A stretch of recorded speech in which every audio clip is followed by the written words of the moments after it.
Alright, what's happening, y'all? It's your boy Rico from RicoScores, man. And I know it's sad. No, it may not be the most fun, but we gotta evaluate everything that just happened in that Cowboys game. I know I'm a little bit late, but I was with the family. I was fully enjoying Thanksgiving, family, friends, all that type of stuff. So I took the next couple of days to go ahead and rewatch a lot of that tape that happened, rewatch the game, because I didn't even see a lot of the game. Between eating, running up and down the stairs, talking to different people, I only saw bits and pieces. So I had to literally go back and rewatch that game in its entirety to like fully understand what was going on. So y'all know me, man. After every game, I try to do a position group breakdown for every position group. Now I'm not even gonna lie to you, some position groups we don't have like very specific detail. I'm gonna give you like an overall, like how they looked against the Cowboys, but I'm mostly here to present to y'all a lot of stats. Like you can see in the title, how bad has Washington truly been in 2023. We're gonna take a look at a lot of advanced stats to truly get a good idea of like how bad is it really, man. Like, is this literally fire everybody bad? Also, apparently, some Commanders players, according to reports, wants Rivera to take back some power from Bieniemy. That's wild. So we're going to take a look at a lot of advanced stats and do a good review of what just happened in that Thanksgiving loss against the Cowboys. We're going to talk about Rivera, Bieniemy, Jack Del Rio being fired, and how the defense has looked with them, and what we should expect out of the defense with them gone, Rivera calling plays, all of that type of stuff. And you know, since it looks like it's probably already impossible for us to make the playoffs, we're also going to talk a little bit of where our draft positioning may end up being by Monday, by the end of this football weekend. But before we dive into all of that, make sure you stiff arm that like button, stiff arm the subscription button, and stiff arm the bell next to that subscription button so you get notification each and every time I release an informative and opinionated video just like this one. YouTube is no longer tripping. We are back fully. Been 3 months of ugly, so now we're back. So we got the super chats back, we got the channel memberships back, all of that type of stuff. So you want to support the channel, if you want to become a channel member, you can do all of that again. Of course, we still got the Cash App and the PayPal, but I know a lot of y'all mostly prefer to do everything through YouTube, so I'm really happy to have that back. Super excited, man. And yeah, like I said, I'm coming with daily videos, so much content I'm working on, so much draft stuff, mock drafts. I'm doing a full breakdown on Eugene Shin, the statistics guy, the analytics guy that we brought in here is probably going to run a lot of the show from behind the scenes and a lot of decision-making things as far as how we build the team and stuff like that. I'm doing a full breakdown of how he prefers to build a team, all that type of stuff. So make sure y'all stay tuned because, again, daily videos coming no matter what's going on. That Jack Del Rio being fired thing just set everything back a day, but we still got a lot to go, man. And without further ado, man, let's get it. He's our quarterback for the 5-10 years, and I truly believe that.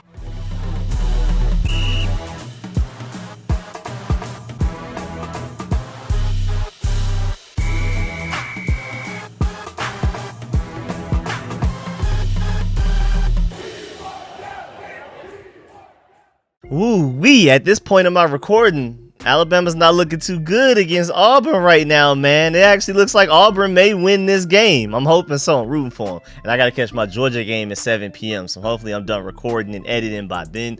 But that's completely off topic. Let's go ahead and get to it. First of all, I just want to go ahead because I feel like a lot of people probably talked about this already. But it does need to be talked about that the Cowboys came into that game knowing that they would be up so much that they could eat turkey on the sideline at some point mid-game. Like they brought the turkey there before the game even started, and they were like, man, when we get to a certain lead, we're gonna have this turkey prepared. But one guy jumped in the container of the turkey. Everybody else was on the outside, handing out turkeys to everybody, gathering up, eating, all that type of stuff. So that just shows the lack of respect we had even coming into the game.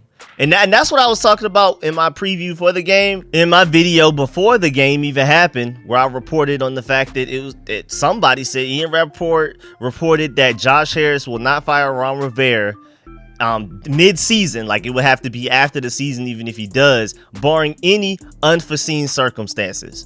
And going into the game, it's like, well, I'm pretty sure we're gonna lose. I'm pretty sure we're gonna lose by multiple touchdowns.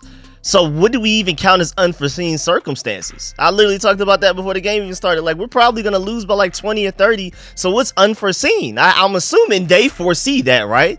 And by the fact that Ron Rivera did not get fired means that they did foresee that embarrassing game. So not only did the Cowboys on their end foresee us taking a ridiculous L the way we took it, but also even the Commander side. Again, Josh Harris said that Ron Rivera would be fired if any unforeseen things happen. And after losing 45-10, I guess that just wasn't unforeseen. That's incredible to me. Now, moving on, let's go ahead and talk about Rivera, man, since we're already talking about him. Just to let you know, for those of y'all that maybe you didn't watch the game, maybe it was a lot going on, but there was a point in the fourth quarter where the game was 20-10. Like, as amazing as it sounds, losing 45-10 at a certain point to start the fourth quarter, it was 20-10. That's ridiculous. Rivera went for it on 4th and 1 on his own 34-yard line, didn't get it, and it was all Dallas Cowboys from there on out. I mean, it's absolutely ridiculous how that just even took place. That shouts out my boy Ryan Fowler, because I completely agree. Flat out embarrassing effort from Washington. Really a shame in year 4 of a regime where challenging for mediocrity has been accepted. Changes are absolutely warranted, and it's disgusting it even got to this point in the first place. I completely agree. Shouts out my boys over there at Tay and Top Podcast as well. I'm always shouting them out, so if y'all don't follow them by now, you're tripping. Also, the craziest part is that so many of us expected this game to be exactly like this. I completely agree. Like I said, I thought we would lose by more than 20 points in this game. They continue to say, how bad do you have to be to expect your team to get blown out by their biggest rival on national television? And then it actually happens. Dan Snyder's parting gift. I completely agree there, man. It's amazing that, again, I expected us to lose by like 20-something, 30-something points going into this game. And then it actually happened. We lost by 35. It was a little bit worse than I thought it was actually going to be. Shouts out to Ben Standig for this one as well. Losing 45-10 to the Cowboys on Thanksgiving would be the runaway winner for low point most seasons. There's competition this year, and that's a great point. The fact that losing 45-10 national television against your biggest rival in the Cowboys is not just automatically the low point of the season. We're not even sure. We're debating about what the lowest point of the season is. Because of course, losing to the Giants' third string and second string quarterbacks, losing to the Bears at home on national television for everybody to see on Thursday night, especially the way that we did when the Bears just couldn't even buy a win at that point. I mean, it's absolutely ridiculous. It's insane. It's crazy it's even gotten to this point. Also, just to let you know, the Commanders held time of possession for this game for almost 37 minutes and had 23 first downs to somehow lose 45-10. You know how hard that is to do that? I mean, again, overrated stat, time of possession. Dallas Cowboys only had the ball for 23 minutes and 6 seconds and scored 38 points on offense. Time of possession, we got to stop preaching that, man. Ron Rivera has to stop focusing on that so much, because it really doesn't matter if you have the ball most of the game but don't do nothing with it. And then the opposing team is just throwing bombs and just scoring at will. It doesn't take them time to score, so they don't have time of possession. I see what people say sometimes, but it's a very overrated stat, overanalyzed stat for sure. Definitely over glorified. If you win time of possession, you win the game. It does not correlate directly like that at all. And it's just the fact that we lose games in ways that teams never do and never should. And then not only have we done it, but we do it consistently. Like last week, we lost with 9 sacks. This week, we won time of possession by almost like 14 minutes and still lost. I know time of possession, I just said it's an overrated stat, but to win it by 14 minutes and still lose, not only lose, but 45-10 is ridiculous. Also, entering that game, that Cowboys Commanders game on Thanksgiving, NFL teams were a combined 57-0, undefeated, 57 wins, 0 losses over the last 25 regular seasons, when having a game with 100 plus rushing yards, 250 plus passing yards, 35-minute time of possession, no more than 25 penalty yards, and no more than 1 turnover. And the Commanders are the first team in 25 years to mess all of that up. Now teams with those stats are 57-1. That is crazy, bro. We're doing things that no other teams have done. Shouts out my boys at Rep the District as well. I'm always shouting them out too. So if you're not following them on Twitter or YouTube, you're tripping there as well. 62 games of the Ron Rivera era in Washington. 44 of them, 71% of those games, Washington had been tied or behind at halftime, including 9 of 12 this year for 75%. That's absolutely atrocious. That's mediocrity. Warren Sharp is sick of it. He tweeted out, Ron Rivera hasn't delivered a single winning season since taking over in DC. Exactly. He's thrown every key coach under the bus to save his own job the last 2 seasons. I can't argue against that. We're going to talk about that soon. He's had personnel control and absolutely zero strategy for greatness at the QB position in his tenure. I mean, hopefully Sam Howell's the one, but he even admitted himself they only took Sam Howell because it's like, golly, man, this guy shouldn't still be here in the 5th round. We don't want a quarterback, but golly, Sam Howell's too talented to just be sitting here, so why not take him? And now, I mean, it was supposed to pay dividends, but it's not really paying off much right now with the way that we're losing. But hopefully it pays off for the future. I just don't think Rivera will be a part of that future. Also, we are 0-5 versus teams with current winning records. That's terrible, dog. And we're also 0-5 in the division. That's terrible, dog. We gotta be better, man. Gotta be better. Now let's go ahead and move on to Ron Rivera throwing people under the bus again. This time it's Jack Del Rio. I mean, he basically said like he disagreed with Jack Del Rio's philosophy for a while now. He's just been watching, not really saying nothing, just letting Jack Del Rio do his thing. And so when in doubt, when things are going wrong and somebody needs to be fired, Rivera basically raises his hand like, hey, man, I was trying to tell him these past few years that it wasn't going to work. So don't fire me, fire him. It's been him this whole time, even though, you know, Ron Rivera is the head coach and all of that. And I thought him and Jack Del Rio were friends. He tried to clean it up on the back end and say that it wasn't anything to deal with coaching. But, I mean, that's literally what it had to deal with when you put out that statement. And you'll see, like right now, Rivera said he's been thinking for a little bit of removing Del Rio, but the culmination was 45-10 in Dallas. So he's basically been thinking about firing him this whole time. I don't know if he actually has been, but that's the excuse he's going to use to, you know, try to show off for Josh Harris. Like, look, man, I got rid of a cancer on the team. I've been trying to tell y'all it was him this whole time, but I just didn't want to do anything major. And now y'all see it's him. Look at him, Jack Del Rio, Brent Vesselmeyer, just them, not me. Type of thing. That's what it feels like. Rivera also said, quote, we're going to do things differently. Jack did a great job. I was aligned with what he did on defense. I thought they were good, solid things. Some things I have different opinions on, and those are things I do differently. This is nothing about fighting or arguing. Those are his exact quotes. I mean, we're going to do things differently is a little crazy. That's a little crazy. And I'm assuming that, I mean, one of the obvious things that Ron Rivera does prefer over Jack Del Rio is to run even more zone.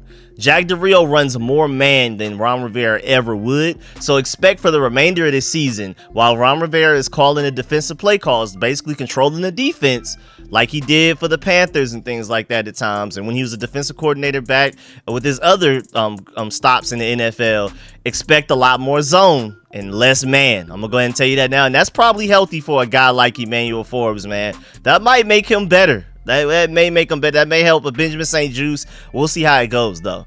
Also, Ron Rivera was asked if changes aren't made, can the players expect the results to change? Rivera said, quote, I'm not going to answer that question. This is 2 straight weeks. I mean, Ron Rivera's been a bad press conference guy anyway, just in general. He usually says too much, says things he shouldn't. Now he's gotten even worse, dog. His press conferences are comedy now. Somebody literally asked him if he was worried about his job. He said, no, I'm not worried about my job. And then Jack Del Rio was fired the next morning. So I guess he knew. He already knew. He was like, oh yeah, I already got the when in doubt button ready to be pressed. We're just gonna fire Jack Del Rio. He gotta go. We're gonna make it seem like all of this was his fault, even with all of those stats I just gave you. Also, the thing that made me probably the angriest about Ron Rivera's press conference yesterday, the one he had after the game 2 days ago on Thanksgiving, and then the one he had yesterday, they were both really bad. He's on a tear right now. He said the Commanders are still learning and that there will be some struggles moving forward after Jack Del Rio was fired. What? Like, what? My boy Burgundy Blog over there said, thanks for the heads up. Thank you for the warning well ahead of time that there's gonna be some struggles. We appreciate that as a fan base. Also, my boys at Rep the District said, cool, we'll be on the lookout for some struggles. We'll be on the lookout. We'll try to peep them if they arrive. You know what I'm saying? That's crazy, dog. My boy at 4-8 after losing 45-10, be on the lookout for some potential struggles. Thank you, Ron Rivera. You did the fans such a great one with that. Also, I hate this whole, every time somebody talks to the media between Ron Rivera and even some players, because now Charles Leno is guilty of it. They're always doing everything that they can, that no matter how bad things are, well, look at us. We developed a quarterback. We got Sam Howell going, didn't we? Look at Sam Howell and his stats. That's just, I hate the fact that that's been the mentality of this team. What it feels like. Forget this season. We don't even care about making the playoffs anymore. At the very least, we can lay our hat on the fact that Sam Howell has developed. And how many people are we going to give credit for that? I mean, even just beyond Sam Howell, are we going to give Eric Bieniemy credit for that as well? Are we going to give Ron Rivera credit for that too? And now you even have Charles Leno. Like, literally, he said, okay. The exact quote was, and he was asked on if the team as a whole has regressed this season. He said, quote, "There's some regression, yes, in some ways, yes, but I've seen some improvements. Like, look across. And I see that guy over there, Sam Howell. That's a effing huge improvement. This is a brand new offense, too. You know what I'm saying? This is our first year in this. So there's going to be ups and downs. It sucks that it's a huge down on national television against our effing division rival. That's what sucks. And we lost. What somebody just said, we've lost 5 or 6. I don't even know how many we lost. I just know we losing. But I don't count how many in a row. Losing is not fun. This is a business of winning. He just keeps going on and on and on. But everybody keeps saying, well, look, I know we're doing all of this losing. I know we're not only losing just in general, but we're losing in ridiculous historical fashion. But hey, this quarterback looks pretty developed. Like, I'm really sick of that, man. Ron Rivera got everybody thinking like that. That was even Charles Leno's answer as the starting left tackle. He don't even get credit for that. That's crazy. Also, shouts out my boy Chad Ryan for pointing this out as well. Just to highlight how poor the 2023 Commanders season is going. To all of that I already just gave you, also think about this in context. There's currently only 2 starters on IR, so it's not like we're one of the most hurt teams. This week, only 2 starters not able to play due to injury. The sophomore QB is on pace to break team passing yards records. And excluding the NFC East, our strength of schedule was the top 5 softest in the NFL. Top 5 softest. That's when you think about everything that's happened and you put it into that context, that's really ridiculous. Because typically when we're as Commanders fans, and we've had every right to use this as an excuse, even though at the end of the day it is an excuse and excuses take you nowhere. But we have been a really hurt team since Ron Rivera's been here. It's been one thing or another, the whole O-line, the whole something else, just a whole bunch of injuries. This year you can't even blame it on injuries. We just literally suck. It's really bad. So man, all I know is Josh Harris needs to get this head coaching and GM thing right. When he decides to shake all of this up, he needs to get that done the right way. He needs to pick the right guys. Please hire the right GM. He'll hire the right head coach. I'm hoping that's how we go about this. But just to let you know, Washington finished with a winning record in the NFC East only twice in the last 10 years. They're 4-12-1 over the last 3 years. So Ron Rivera, that last stat is on you, but before that, that's just on just a mediocre franchise in general. That going back 10 years predates anything Ron Rivera. This is his 4th year, so this has just been a mediocre franchise for a while now, and Ron Rivera has basically hasn't done much to really improve that. I mean, he gave us a certain floor, but then again, I mean, what we've been talking about, Ron Rivera raises floors, but he doesn't raise ceilings. Under Ron Rivera, you're never going to be horrible, but you're also never going to be great. I'm seeing a lot of horrible this year. This is the first time Ron Rivera's decided to not even be able to achieve being average, which is phenomenal. Again, last year was the first year we've had a 17 game season, odd number season. He still found a way to go 500 by having a tie and then having the same amount of wins and losses. I mean, I'm just astonished by that. I'm definitely not at this point expecting any major changes outside of Jack Del Rio being fired. It sounds like Ron Rivera will more than likely finish out the season. All I know is he better be gone after this season. Shouts out to Grant Paulson for pointing this out. Any decision Josh Harris makes now will be reasonable. Nobody could suggest he was reactionary or didn't allow Rivera and staff enough time to be evaluated. Completely agree with that. But the Commanders have a growing chance at a top 5 pick. That would be a huge asset for a team recruiting a GM and a head coach. It might make the most sense to just ride this thing out and climb the draft boards. I completely agree there. One argument for Ron Rivera to not be fired is that him being here, we're losing. We're 4-8. We have the 7th pick in the draft right now. If you bring in another head coach or you like try to upgrade, promote Eric Bieniemy, and then we start winning these games unnecessarily and still don't make the playoffs, if anything, that hurts you in the future, especially draft pick wise, but also like Grant Paulson pointed out, and like I've been saying for weeks now, the higher the draft pick, and with all of the cap space we have, and the better Sam Howell looks by the end of the season as a potential franchise quarterback, the bigger the pool of GMs and head coaches you have as options. Because remember when we hired Ron Rivera, I mean, the main thing was this is the best we could do. Nobody wants to come under Dan Snyder under these conditions. Not a lot of cap space, not necessarily having ridiculously high draft picks, a lot of capital to work with.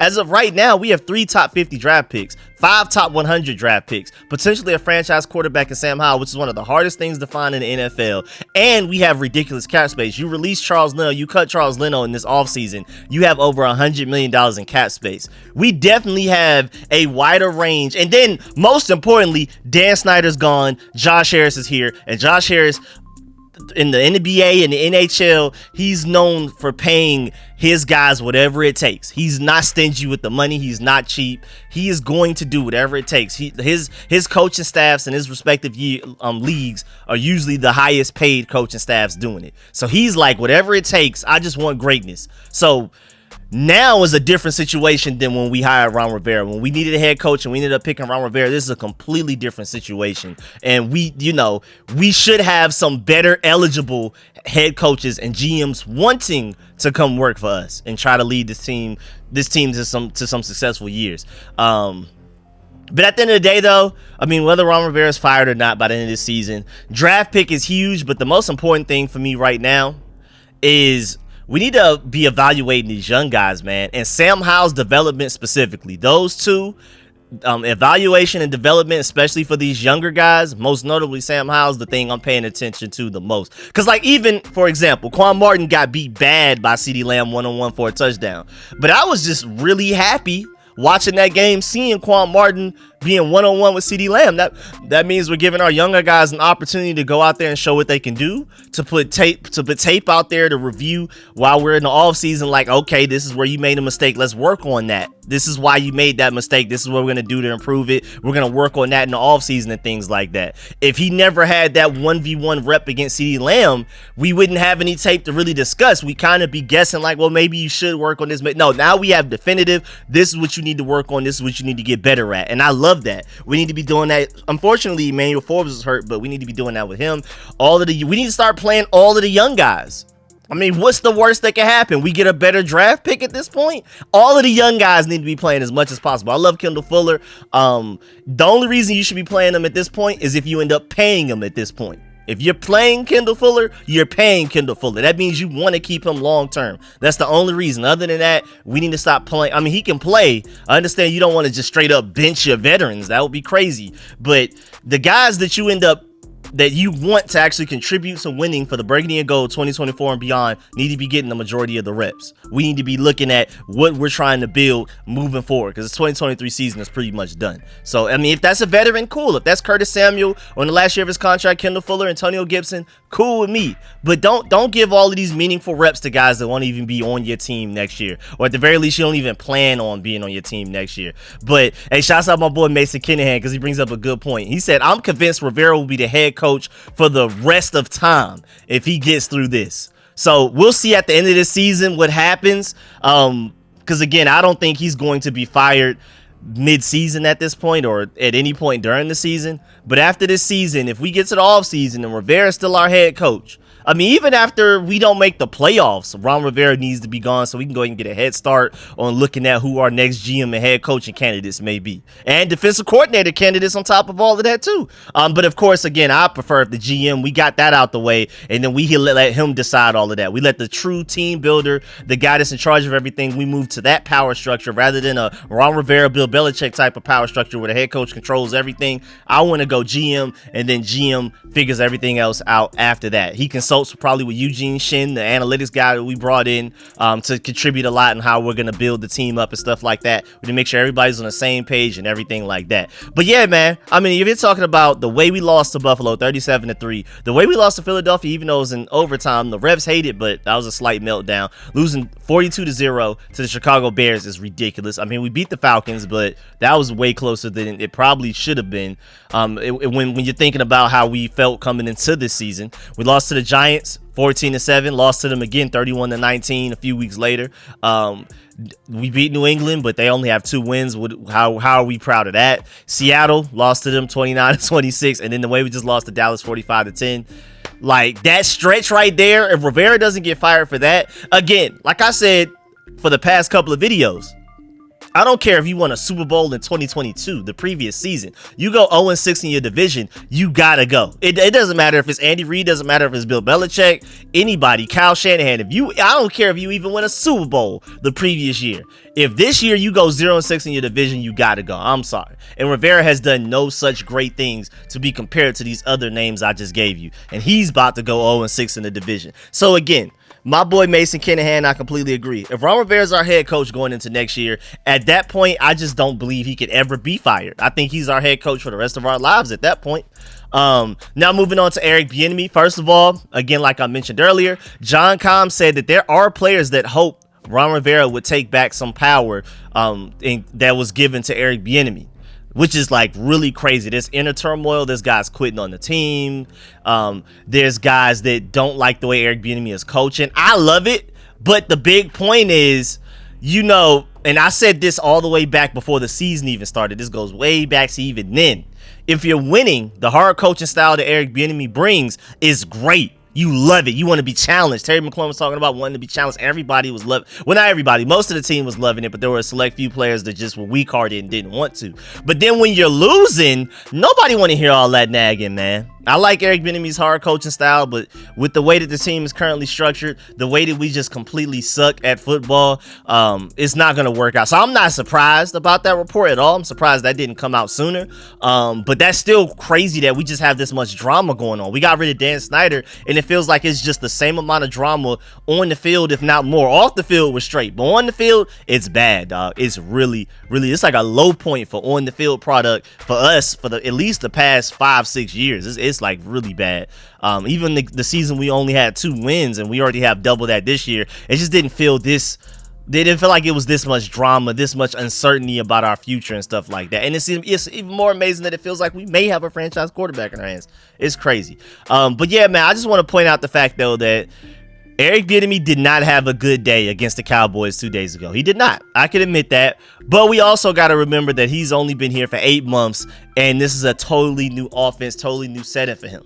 Like, okay, so let's break it down. What's the excuse for Jack Del Rio for a lot of people that didn't want him fired? Because we spent so many first-round picks on defense, all of that type of stuff. Rivera let him have total control. Apparently, that's what Rivera's going with, at the very least, to make him the scapegoat. Even though I don't feel like Jack Del Rio was the scapegoat of this organization, but I don't feel like scapegoat is a good title for him, a good description of what happened, just simply because Jack Del Rio, a lot of things were his fault. So scapegoat, to me, by definition, is somebody is not their fault and they get all the blame put on. No, Jack Del Rio, it is your fault. But Rivera deserves a lot of blame as well, but he's definitely throwing him under the bus and pushing some of that blame pie to him. Like, just while Jack Del Rio not looking, just shuffling over a couple of more blame points towards him behind his back. Whereas Eric Bieniemy on the other side, working with bandages on the O-line. A lot of us thought we should go O-line first 2 rounds last draft. We definitely need to do it this draft. That's not necessarily, even though Andrew Wiley's his fault. Andrew Wiley hasn't even been that terrible these past couple of games. It's been other people like Charles Little and stuff like that messing up more. Or even Chris Paul. And I like Chris Paul future-wise, but him picking up stunts just hasn't been good. Receivers not making plays like they're supposed to, like we're used to them doing. That's not necessarily Eric Bieniemy's fault. Some of it could be, but not all of it is. Also, a 5th round QB in his 3rd offensive system in 3 years. Again, UNC, Scott Turner, now Eric Bieniemy. Like, Sam Howell's brain is spinning right now. Poor guy. That's something that Eric Bieniemy has to overcome as well. So even though I think Sam can be a franchise guy, he still was a 5th round pick. Now, what I can't admit though, Even though those are a lot of excuses for Eric Bieniemy, has he maximized the talent we have on this team? No, he is not. So it goes both ways, man. Again, like I already said, I want Ben Johnson as our next head coach at all costs. I don't care. So if that means that if he comes over here and him and Eric Bieniemy just can't get along, Eric Bieniemy, I'm sorry, you got to go. You don't feel like you're just this can't lose guy like it felt like to me coming into the season. And I'm not gonna lie, Eric Bieniemy has had his moments, he's had his games, he had his drives, he's had his quarters. But overall, it's not just this super duper, man, we can't let Eric Bieniemy go because we may not be able to find another guy like that anytime soon type of thing. So I guess we'll see, man. I just really want Ben Johnson. Wait, I'm looking live. Did Auburn really just muff that punt for a touchdown? I swear Alabama just has like a ghostly presence that just makes other teams fold. I'm glad Georgia don't fall victim to that. Oh my lord, was that a muff punt? He called the fair catch and then tripped and fell backwards? Nah, they got some type of ghostly presence helping them. All right, moving on to quarterback. And overall, not a great day from Sam Howell at all, but also not as bad as a lot of people make it out to seem. He was inaccurate at times, and his pick six was one of his worst plays I've seen this year. Just because he completely stared down the wide receiver the entire time. And you cannot do that with the types of corners, the risk-taking corners that the Cowboys have, even with Trevon Diggs on IR since early this season, man. You just can't do those type of things. Yeah, I mean, he didn't even go through his progressions. He literally just stared down the receiver he was throwing it to the entire time, which is weird because that's not necessarily something that Sam Howell is really known for doing. I'm used to him going through his progressions, or even if he knows pre-snap who he's going to throw to, he'll look this way to get the defense to move that way, and then look this way at the last second to throw it. I don't know if he was just being lazy that play, that game, that drive. But again, overall, not a good game from him. My boys at Honest NFL brought up a great point. The interception by Bland Howell is a good lesson in the subtleties of throwing out breakers and the rules of them. He said, if the wide receiver doesn't have free access, don't bother. If you're not early, you're late. Always throw it off the plant, not hitching or hesitating. Don't open up your hips too early when throwing backside. Never stare it down waiting for the wide receiver to break. You're throwing it against a cornerback who is reading every detail of your body language, likely while in position to break on it. Don't be afraid to progress to number two if the cornerback is squatting on it with vision, or if the wide receiver doesn't sail the vertical well enough.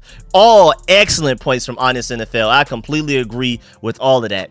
Yeah, that was terrible, Sam Howell. And just let's go ahead and we'll go ahead and throw salt into the wound because of just how ridiculous that pick six was. DaRon Bland, after that pick six, now owns the record for the most pick sixes in a season with 5 in NFL history. That's crazy. Shouts out to their DBs coach, man, because Trevon Diggs got hurt and their DBs coach stepped up big time, man. I wish ours stepped up like that. Our DBs coach was the exact opposite. We got worse. They got better.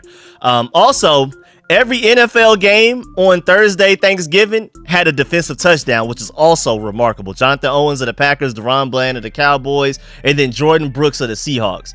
I mean, that's just absolutely crazy. This is the first time there were at least 3 games on a given day, regular or postseason, and every one of them had a defensive touchdown since September 10th, 1966. So we were a part of terrible history. When people look back at that statistic moving forward, because it'll probably never happen again in our lifetime, they're going to be like, oh yeah, the Commanders are one of those bad ones. Also, DaRon Bland now has 2 times as many touchdowns as Terry McLaurin this season. A cornerback has 2 times as many touchdowns as our number 1 wide receiver. Let's also say that. Also, Terry McLaurin and Jahan Dotson combined have 6. DaRon Bland has 5. Only 1 less than our top 2 supposed receivers. 1A, 1B. Number 1, number 2. DaRon Bland as a corner, a replacement corner technically for Trevon Diggs, only has 1 less touchdown than both of our starting wide receivers, our top 2 That's terrible.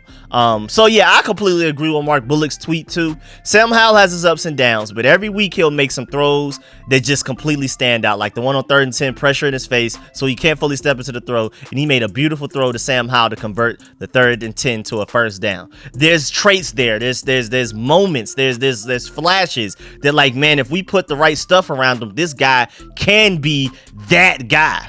But we'll see how it goes, man. I believe in Sam Howell. Running back wise, Brian Robinson, it just seemed like he did everything he could to try. I mean, he was breaking tackles. He was trying to get yards after contact and stuff like that. He did what he could, man, but it was just an overall messy performance. So it's kind of hard to evaluate everybody when, like, the ship is sinking and everybody just starts to do individual. We're not even playing as a unit no more. Everybody's just doing individual stuff. It doesn't even matter. Moving on to the receivers. Terry McLaurin had 4 catches for 50 yards against the Cowboys. He has not gone for 100 yards any game this season. He's averaging a career low 11.5 yards per catch, down 4 yards from last year with a 15.5. So we literally brought in Eric Bieniemy to maximize Terry McLaurin, and if anything, it's gotten worse. And I would argue Sam Howell has given us better QB play than any quarterback Scott Turner had. So I'm looking at Eric Bieniemy like, what's going on, dog? We can blame the offensive line. We can even blame the receivers a little bit too, but we got to look at you. But Terry McLaurin, I can admit, has been dropping more passes than I expected. He is a body catcher. We've been saying that. And then he also hasn't been separating as much as I expected, but he still has his moments of greatness. I'm not going to put all of this blame on him. I know a lot of people acting like Terry McLaurin is done, he's finished. It's not that. He doesn't look like what I expected him to look like coming into the season, but he's still a great receiver. Has he looked like a top 10 receiver this year? At times, but maybe not in totality. But at the very least, he still looks like a really good wide receiver one. And I think he can get back to top 10 shape once we have something to play for and games actually matter. So we'll see how that goes, man. I'm not putting all of this on Terry McLaurin like some people are acting like. But also for some perspective on the turnover in Washington, this is what Terry McLaurin has had to experience since he was drafted in 2019. 2 owners, 3 names of the team, Redskins, Washington football team, Commanders, 3 head coaches, and Jay Gruden, Bill Callahan, interim, and Ron Rivera, 3 offensive coordinators, Kevin O'Connell, Scott Turner, Eric Bieniemy, 4 positional coaches for wide receiver, Ike Hillard, Jim Hostler, Drew Terrell, and Bobby Ingram, 10 starting quarterbacks, Case Keenum, Dwayne Haskins, Colt McCoy, Kyle Allen, Alex Smith, Ryan Fitzpatrick, Taylor Heineke, Garrett Gilbert, Carson Wentz, Sam Howell, and only 1 playoff berth, 2020. We had to fall on our face to reach that. We won the division at a 7-9 record, which if anything just set us back. And if I warned y'all then how much that would set us back having a worse draft pick, but people didn't want to hear me. They were just so happy to go to the playoffs and lose to the Buccaneers. But look at us now. So 1 playoff berth, and of course not only 0 playoff wins, but 0 winning seasons. I feel sorry for Terry McLaurin, man. He hasn't been at his best, but I really feel sorry for him. Tight end wise, again, another position that's kind of hard to evaluate when the ship is sinking. What are we really supposed to do with that? Shouts out to all of those guys, I guess. Shouts out to everybody, man. Logan Thomas, at least he was making some catches and stuff like that. Shouts out to him. Now we're to Jack Del Rio. And it was starting to get to a point too. I was like, all right, so is this just patience or is this just accepting losing? Are you just resting on the fact that we suck? And then we fired Jack Del Rio. So I was like, okay, maybe Josh Harris does actually care about this season at least a little bit, or at least the future of this franchise. Now I was assuming during the offseason we would start to mix things up and get a little busy, but I'm glad that something happened mid-season to show like, man, we're not accepting this losing that we've been doing, man. But yeah, when you have 0 sacks and 0 turnovers with an historically bad defense as a coach and coordinator, it's just really bad, dog. 0 sacks, 0 turnovers against the Cowboys is insane, dog. And that boy Dak Prescott was overthrowing a lot of open receivers in that game. That's not talked about enough, man. Also, the Commanders' defense has given up the most points per game and ranks 30th in yards per play, 31st against the pass. And Jack Del Rio and Brent Vesselmeyer were fired subsequently after that. Also, since week 1, the Commanders have given up an average of 30 points per game. That's despite playing quarterbacks like Desmond Ridder, Mac Jones, and Tommy DeVito. That's absolutely ridiculous, man. That's terrible. Washington has also allowed a league-high 49 pass plays of 20 or more yards. And the Commanders haven't intercepted a pass in the past 7 games now, or caused a turnover in the past 4. We suck, man. We suck. My fault. No, my fault. It was right. The past 6 games or caused a turnover in the past 3. We're terrible, bro. That's literally we're just terrible. That's absolutely atrocious. But also, when you're looking at Jack Del Rio's career, and I talked about this briefly when I mentioned this stat when I was talking about Jack Del Rio getting fired. 2020, we were 4th in defensive DVOA, top 5 in the NFL. 2021, we were 27th. 2022, we were 7th. And in 2023, we were 32nd. So it's like an up and down with Jack Del Rio. This was the down. Josh Harris ain't going for that, basically.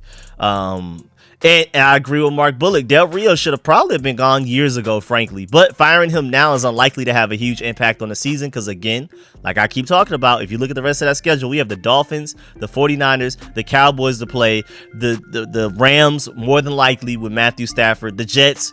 With or without Aaron Rodgers, I'm pretty sure they still gonna find a way to put up crazy points. The fact that we got to play the Cowboys again after the way we lost is scary in itself.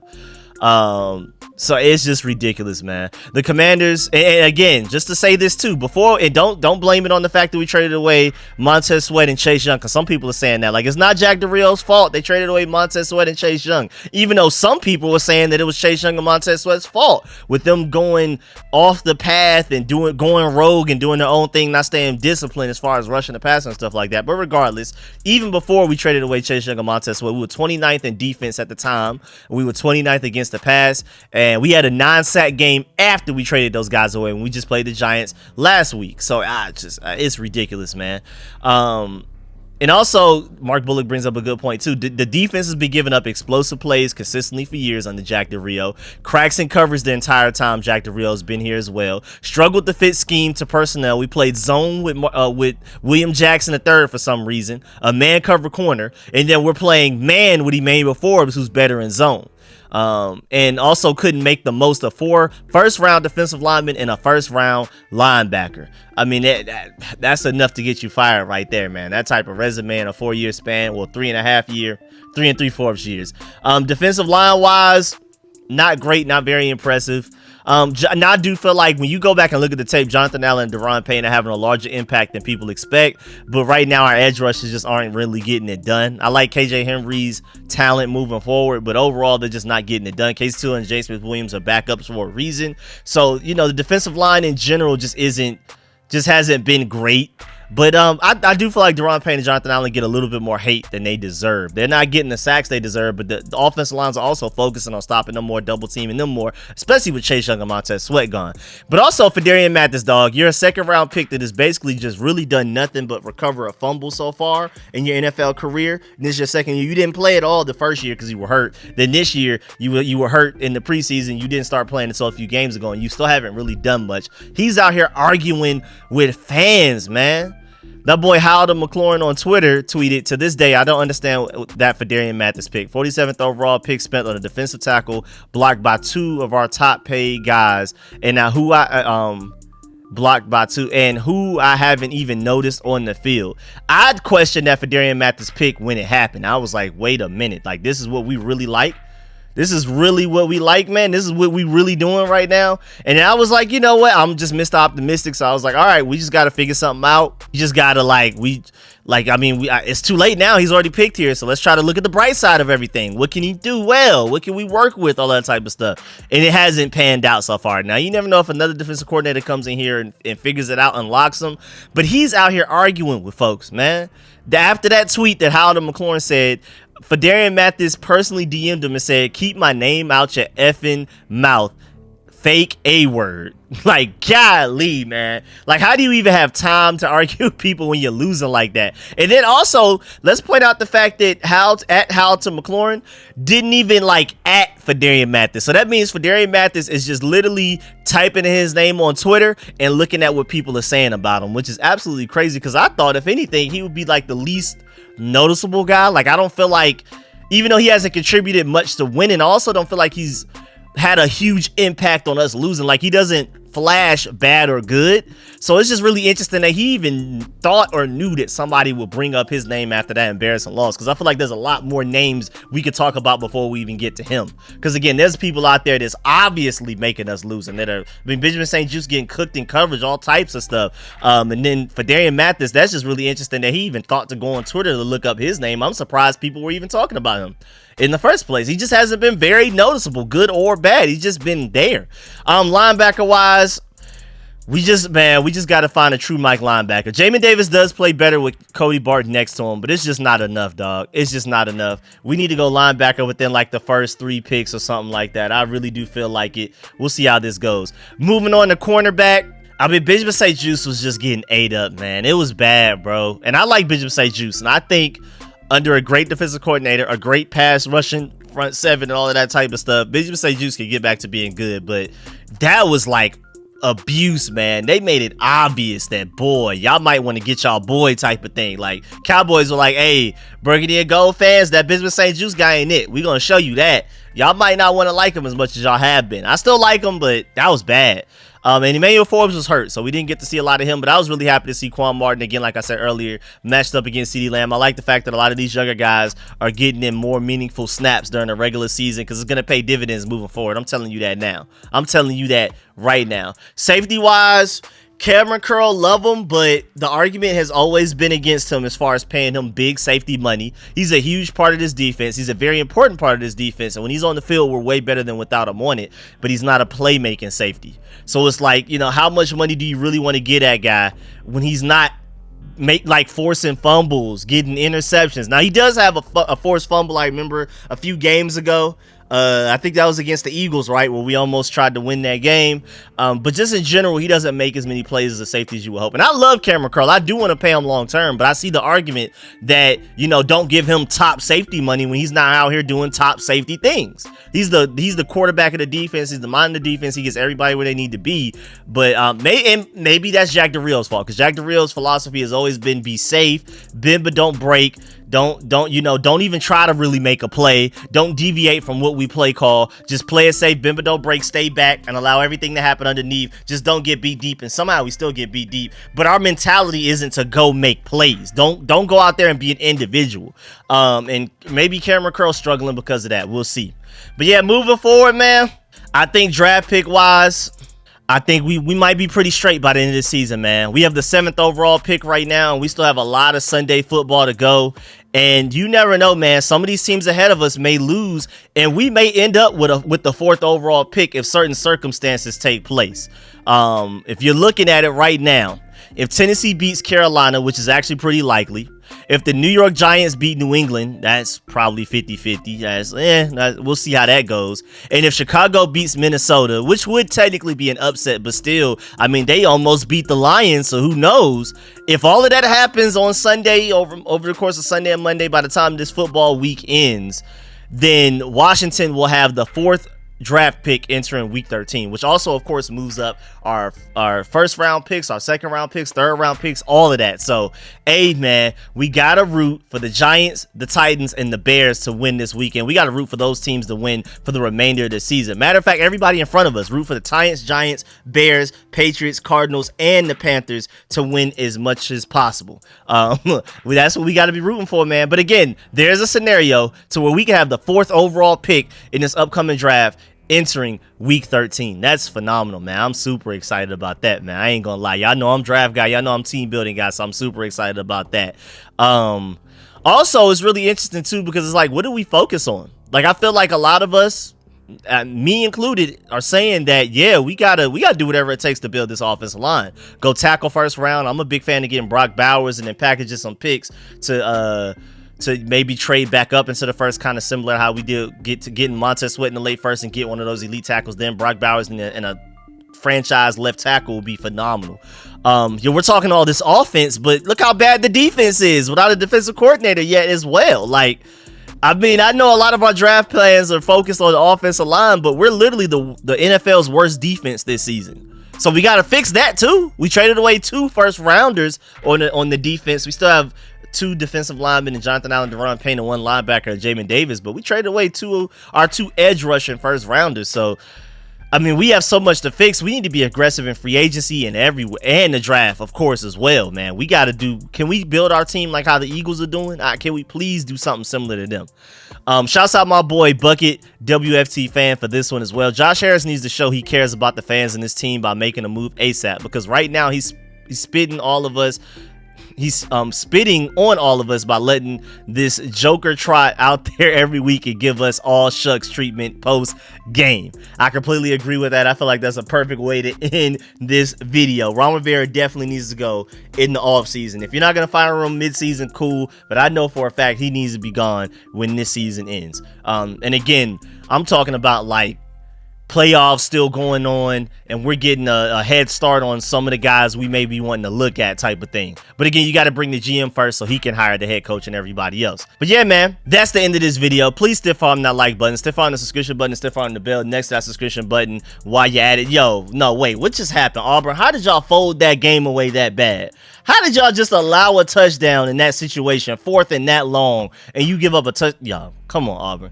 It doesn't matter though, because we're gonna be Alabama in the SEC championship anyway. I don't care. But yeah, man, make sure y'all stiff arm that like button, stiff arm the subscription button, and make sure you support the channel every way that you can. Because liking the videos, liking the streams are free. But if you also want to donate to the channel, if you want to contribute to the channel, I'm saving up for a better stream deck and a whole bunch of better equipment.